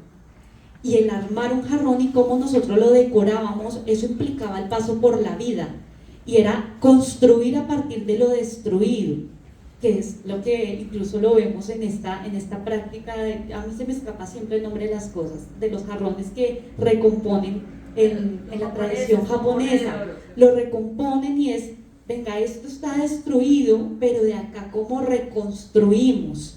Y esa reconstrucción, incluso como nuestras cicatrices también hablan de nuestra propia historia, y desde esa cicatriz, ¿yo qué puedo hacer? Por eso yo siempre traigo el ejemplo de las cicatrices, y de ahí genero hasta un tatuaje, ¿sí? Un tatuaje, algo nuevo, porque claro, es la posibilidad de reconstruir desde lo novedoso, desde lo nuevo, desde lo creativo, y reconocernos en la dualidad, porque esta historia, por ejemplo, alrededor de cómo cargamos con el peso, y como explicaba el padre, el pecado es social, y traía yo a colación lo que nos planteaba también Hannah Arendt alrededor de la sentencia del pueblo alemán respecto a todo lo que había sucedido en el Holocausto, ¿no?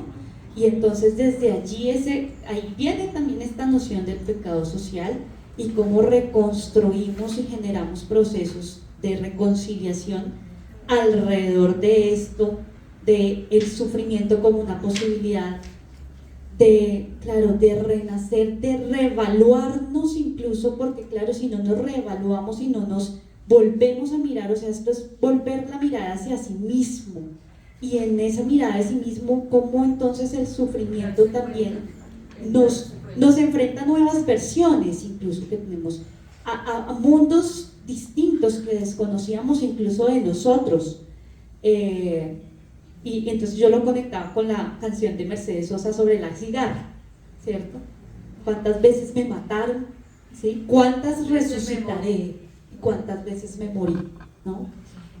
Bueno, yo aquí voy a darle la palabra a Marlene y a Robert, que también me está pidiendo la palabra.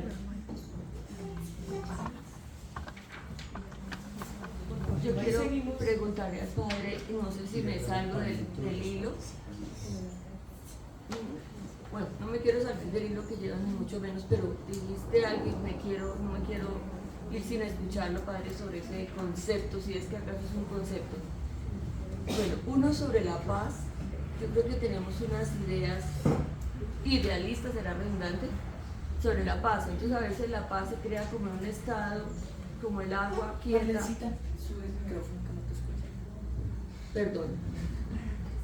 Quiero preguntarle algo al padre, no quiero irme sin preguntar eso, pero quiero poner también en un contexto, y es alrededor de la paz, y con este discurso permanente de la construcción de la paz. Y yo creo que a veces, en mi impresión, tenemos un imaginario como una paz, como un hilo en el aire, o sea, una perfección inhumana, una cosa que yo no veo posible. No porque no vea posible que haya paz, sino no la paz en esa concepción de todo el mundo como unos ángeles, perdón la imagen, colgados de yo no sé de dónde, y todo perfecto. Y eso no puede, yo no veo eso posible. Yo creo más en una paz donde yo puedo conversar con otro, aún en medio de unas vicisitudes horribles. Cuando yo oigo a mi familia hablar de lo que ellos vivieron en el desplazamiento de Barranca Bermeja, la zona petrolera, y las cosas que pasaron, no voy a entrar en esos detalles autorreferenciales, yo sí pienso, y cuando los oigo voy a hablar de cómo entendieron ellos el perdón y qué pasó y cómo lo manejó la familia en ese momento y 20 años y 30 años después, y ahí estamos. Uno dice, eso no puede ser una paz como que es que aquí no pasó nada. Eso no puede ser, pero sí puede haber una construcción de una paz donde somos capaces de vernos es perfectamente humanos o imperfectos y por lo tanto hacemos cosas terribles. O sea, matarnos porque usted de otro partido es una cosa loca. Y además después decir, ay, además me confundí, no era usted. No, terrible. Eso es una cosa como que esa discusión de yo creo que de la paz hay ¿cuál es esa idea de paz? Es una cosa ahí como tan idealista o es una paz humana construida, bueno. Pero la pregunta, padre, va es a, no sé si nos puede hablar un poquito del esplagnizomae, de la misericordia. Eso creo que nos ayuda también a entender un poco la relación con el otro y a juzgarlo menos. Ojalá nada. Cuando comenzamos, aquí le estaba diciendo Pasito, el primer día de la clase que dijimos, lo primero que vamos a aprender es a no juzgar. A no juzgar. Lo primero que vamos a aprender en mi clase es a no juzgar. Porque es que si empezamos a juzgar, cuando uno juzga o compara, siempre alguien saldrá perdiendo. Y eso no se puede. Y menos nosotros trabajando con familias y con nosotros mismos juzgando. De ese palo, pues, como a la culpa aquí la doctora nos cuenta. Gracias, padre. La misericordia. Bueno, muchas gracias, profesora Marlene, por la pregunta. Aquí también habría muchas vertientes. Cuando usted estaba hablando de la paz, yo estaba pensando en un artículo del cardenal Martini que escribió acerca de la frase de Jesús: les doy la paz no como la da el mundo. ¿Cómo así? O sea que la paz de Jesús no es como la del mundo. Y entonces el cardenal Martini comienza a explicar qué es la paz del mundo y cómo los hombres, los seres humanos, concebimos la paz y cómo Jesús concibe la paz. Y es bellísimo ese artículo, lo recomiendo porque creo que está solo en italiano, pero no es difícil de comprender. Entonces, bueno, y no entro en ese detalle si no me pierdo. Con respecto al esplagnizomae,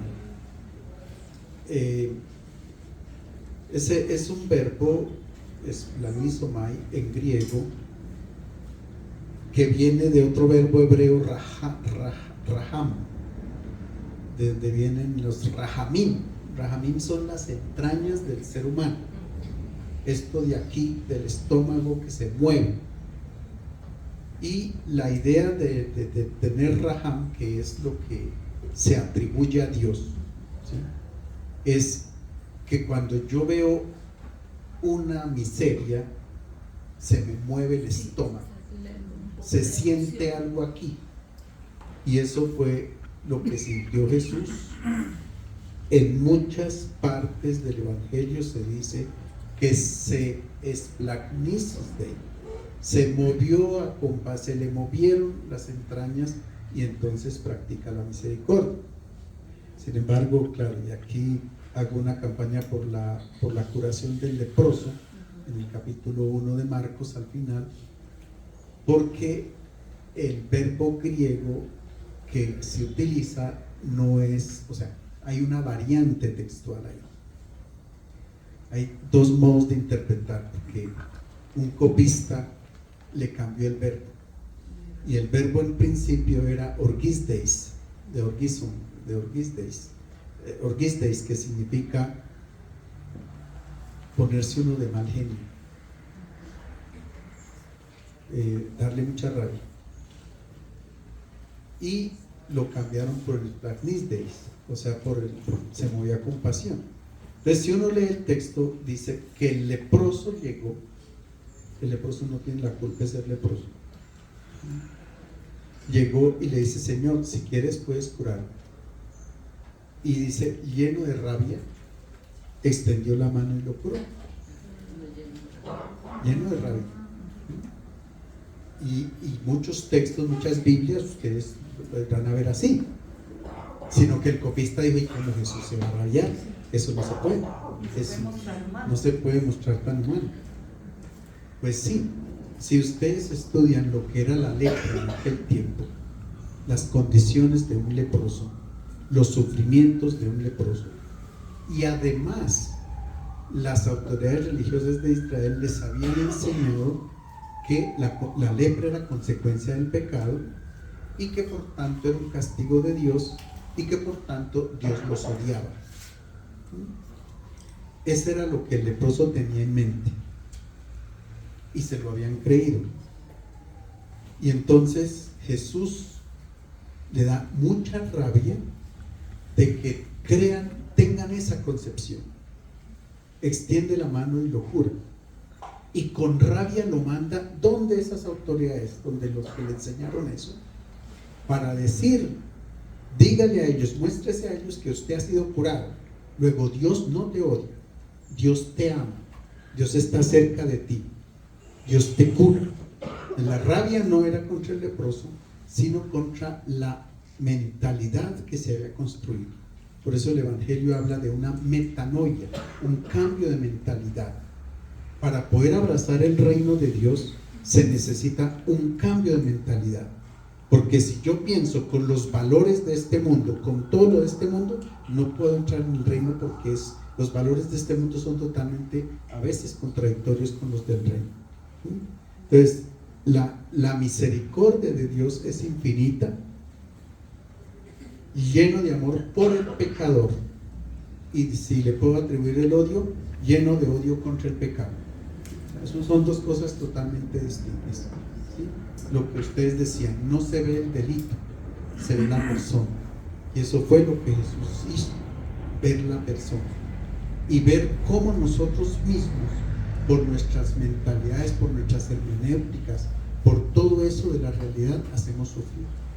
Ese es un problema serio. Es un problema muy serio. Sería el comienzo de muchas otras charlas. Bueno. Creo que Robert tenía.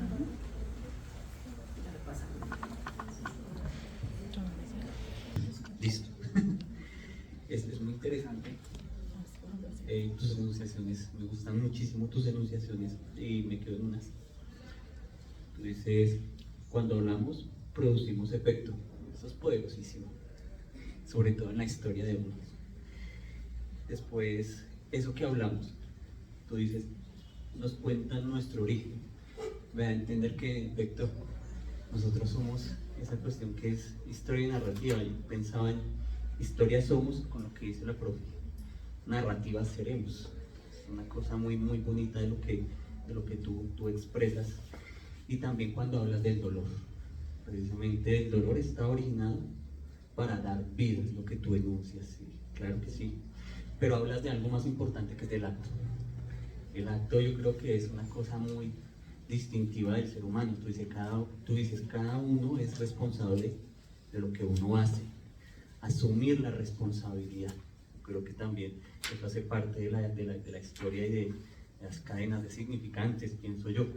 No lo sé, es muy, muy, muy interesante y me hace pensar el texto que tú, Ana, es un autor favorito, me gusta mucho Eichmann en Jerusalén, y precisamente Eichmann en Jerusalén, Ana Arendt ve como Eichmann, todos somos Eichmann en definitiva, todos somos Eichmann, pero la distinción entre Eichmann y nosotros es el pensamiento, ¿no? Y asumir el acto.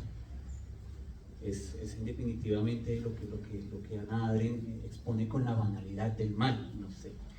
Y es genial, yo creo que eso es de oro. De oro también lo que dice la profesora, que es construcción de sentido, claro, a través de la historia, porque eso nos hace, ¿no? Independiente del dolor y el sufrimiento, y yo sí diría que se ve el sujeto no solamente como humano, sino como lo que hizo, o sea, todo hace parte de mi historia, ¿no? No es solamente quedarme en lo que hizo, sino pues bueno, resignificar y asumir, como tú dices, cada uno es responsable de lo que uno hace y asumir la responsabilidad. No recuerdo muy bien, espero no equivocarme, esa enunciación, la resignificación, no, sino se me olvida, es como resignificar, como bueno, el cambio, ¿no? Entonces me parece muy, muy, muy bonito. Y a la final pienso en la palabra amor. Esto es muy bacano, porque es que el amor, pienso que eso es un significante del inconsciente colectivo. es así de sencillo, sobre todo el inconsciente colectivo del cristianismo. El amor. El amor es básicamente ese significante de lo que uno le falta, ¿no? Y que uno no busca, pero está en la otra persona. Es muy, muy, muy bonito eso. Y hay otras cosas anclando a lo sistémico, porque también es bacano. Lo que tú dices, el mejor diálogo es el silencio. Todo comunica. Lo aprendí de los textos que tú me diste, ¿no? O sea, aquí se aprende de todo. Entonces a mí me encantan esas enunciaciones muy bonitas en torno al silencio, ¿no? Eso lo ve uno en el departamento de orientación. El silencio también dice absolutamente todo. Yo una vez le dije a un estudiante, yo soy digno de tu silencio, y solamente me miraba y me hacía así. Yo le decía, muchas gracias por ser digno, porque que yo sea digno de tu silencio, y empezamos ahí a comunicar, y ella empezaba a hacer esa resignificación y empezaba a historizarse de ese inconsciente que ella te traía. Era muy bonito, no sé, me parece genial eso. Sobre todo, pues, hacer énfasis de verdad en el acto. El acto es lo que nos hace, siempre pienso yo, no lo sé. Gracias. Lucas. Yo creo que como orientadores de familia, esto de que el dolor da vida es muy importante, porque a veces uno como que siente lástima del dolor del otro, y efectivamente le falta esa mirada de esperanza de la que usted hablaba, Padre Hugo, ¿sí? Porque uno quisiera realmente resolver el problema a las personas, uno quisiera quitar el dolor de las personas, y es verdad que frente al mal físico o al mal moral siempre podemos hacer algo, como vestirte de negro en el momento en que un ser querido pues ha fallecido, ¿no? Para acompañar a la familia, de alguna manera expresas, ¿no? No solo con tus palabras, con tu cariño, que estás ahí, que estás para ellos. Hay males físicos, sí, que se pueden resolver, o se puede acompañar a las personas, ¿no? Pero que implica de pronto pues la propia privación, porque ya aparece la solidaridad, ¿no? Tantas veces que llegan personas a nuestro encuentro que necesitan materialmente de lo necesario para vivir y que no lo tienen, y ahí es donde aparece la solidaridad, ¿no? Comprender que tus privaciones, o sea, que van a engendrar un dolor en ti personal, también van a engendrar vida en ti y va a engendrar vida a los demás. Y es impensable, ¿no?, ver estas guerras que estamos viviendo ahora, y al final yo pienso que es que ninguno queremos sufrir, ninguno queremos sentir dolor, ninguno queremos sufrir, y estamos tan centrados en nosotros mismos que hemos perdido de vista tal vez lo que podemos hacer por los demás, y ya no a nivel personal, sino a nivel de países, ¿no?, ya de gobiernos de las naciones. Y sería interesante, ¿no?, pues poder ayudar a las familias, en primer lugar, a que descubran que no es una buena educación evitar a sus hijos sufrir, quitarles todo el dolor, que en el dolor, en el sufrimiento hay un gran aprendizaje de la vida que siempre va a engendrar vida. Y obviamente cómo poder llevar esto pues a un nivel más grande, ¿no?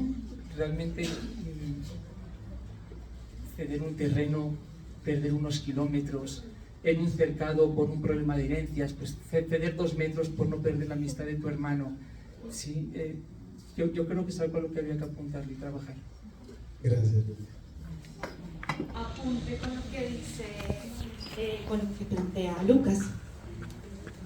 Cuando yo he estado en procesos de atención con jóvenes que tienen ideaciones suicidas o que han tenido intentos suicidas, y que una de las formas en las cuales llevan su dolor es el cuti, hay una cosa en común que dicen muchos jóvenes, y es: cuando me siento tan triste y cuando estoy tan sumido en mi dolor, cortarme me hace, vamos a ponerlo así, cortarme y sentir el dolor físico me hace acabar, o más bien distrae mi dolor emocional. Entonces pensaba, cuando oía eso repetidamente, una cosa que aprendí de ellos era, pues el dolor entonces en últimas nos recuerda que estamos vivos, ¿sí? Y en ese sentido, claro, en esta, digámoslo, en esta sociedad en la que nosotros nos hemos ido formando, catalogando y clasificando las cosas entre bueno y malo, entre lo que es pecado y lo que no lo es, entre el bien y el mal, ¿cierto? Lastimosamente el dolor y todo lo que implica la tristeza y lo que lleva consigo el sufrimiento, la preocupación, el miedo, lo catalogamos como negativo inmediatamente. Y entre más lo queremos hacer de lado, más se vuelve potente, porque eso nos está diciendo algo, ¿sí? No sé si me hago entender, es decir, ahí hay algo en lo que le tememos al sufrimiento y lo evitamos, pero por evitarlo sufrimos más. Es una paradoja, ¿cierto? Y entonces pensaba yo en tampoco hay tiempo para sufrir y tampoco hay espacio para el dolor. Entonces no hay espacio para el dolor y la medicina occidental, la alopática, nos dice, pues le duele el anestésico, entonces vivimos anestesiados en el mundo, ¿cierto? Las series, todo esto el maratón de series, hace mucho tiempo vivimos anestesiados.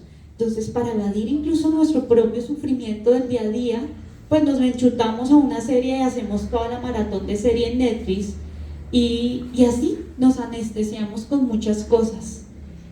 Y en ese poder del silencio, cuando uno se encuentra en el silencio, que yo me di cuenta incluso hasta él, yo decía, uy, no puedo vivir sin música, ¿qué pasa? Todo el tiempo me levanto música, me baño música, vengo acá música, todo el tiempo música. Y la clase también cantamos. Así es. Y cuando, bueno, paremos un momento, ¿qué pasa? Estaba leyendo un libro del silencio, como en estas búsquedas que uno comienza a tener. Uy, qué fuerte es encontrarse con uno mismo en el silencio. El silencio ahí uno se encuentra, se reconecta, se desencuentra incluso, se desconoce a veces. Y es el tiempo para callar, para tener silencio y el tiempo hasta para vivir el dolor, ¿no? Que vuelve a ser curativo. Aquí disculparán, pero es que justo me pica la profe Adriana en qué medida. En la lógica del goce, y es que el sufrimiento también tiene una cara complicada. Sostenerse en el sufrimiento también puede traer unos beneficios secundarios. Pero en nuestros tiempos se contrapone el imperativo de estar bien. Usted tiene que estar bien. Está triste, la dejó el novio, la novia, se le murió su familiar, está enfermo. No. Usted tiene que estar bien.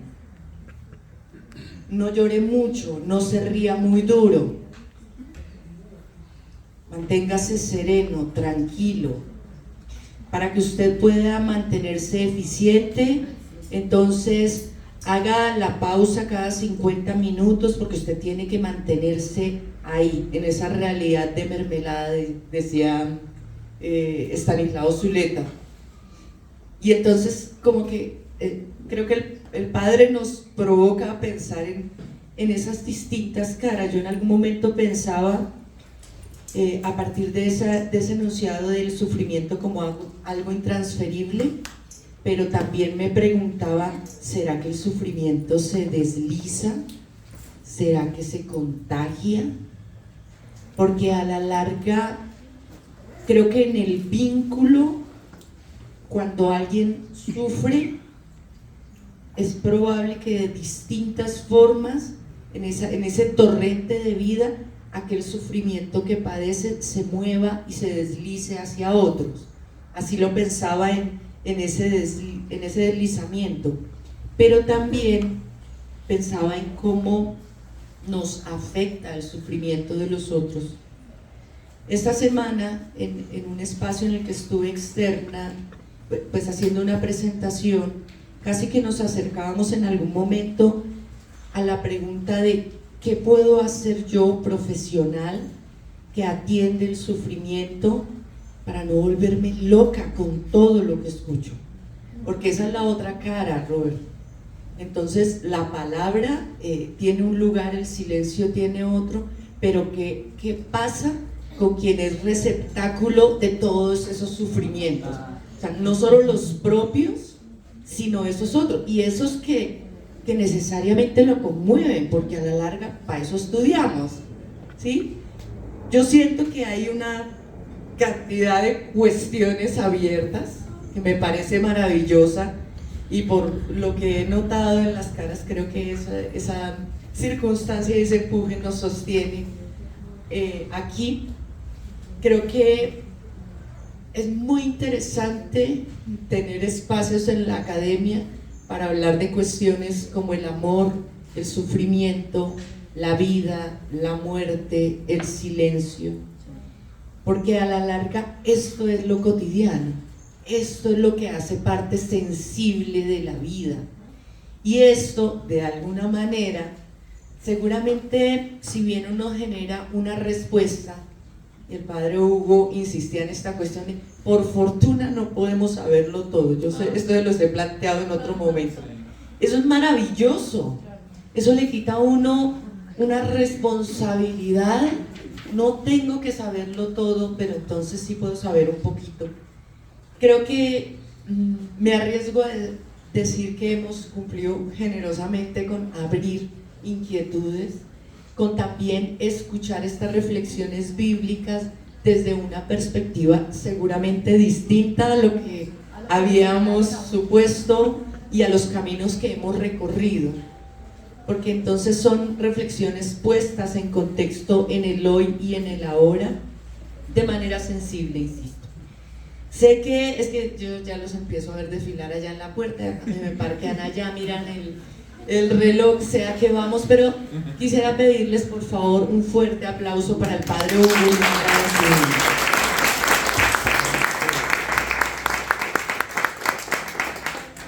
Como por fortuna no tenemos que cerrar asuntos, entonces quedaremos pensando en muchas cuestiones, habrán otros momentos para pensar, pero sí creo que el padre nos comparte puntadas que de pronto sentimos y están sintiendo y estamos sintiendo antes de comprenderlas conceptualmente, y eso me parece maravilloso. Ahorita, como viene el puchero, en particular me dijo a las queridas y queridos estudiantes de la maestría, siendo las 10:15, creo que nos figura arrancar los paneles a las 10:45. Invito a toda la comunidad, 10:45 también me dice las profes de especialización. Entonces voy a recordar los paneles de discusión que vamos a tener a partir de esa hora. Familias diversas y abordajes generativos estarán en el salón 111 con la profesora Natalia Garzón Moreno. Migración y reconfiguraciones vinculares de las familias con el profesor Adrián Galindo en el aula 110. Procesos de crianza y educación en la relación familia-escuela con el profesor Eduardo John Silva Giraldo en el 112, maternidades y paternidades emergentes en el salón 122 con la profesora Edith Joana Morales Roa, y procesos de atención a las familias en clave ecosistémica en el aula 126 con la profesora Yolima. Muchísimas gracias, que estén muy bien.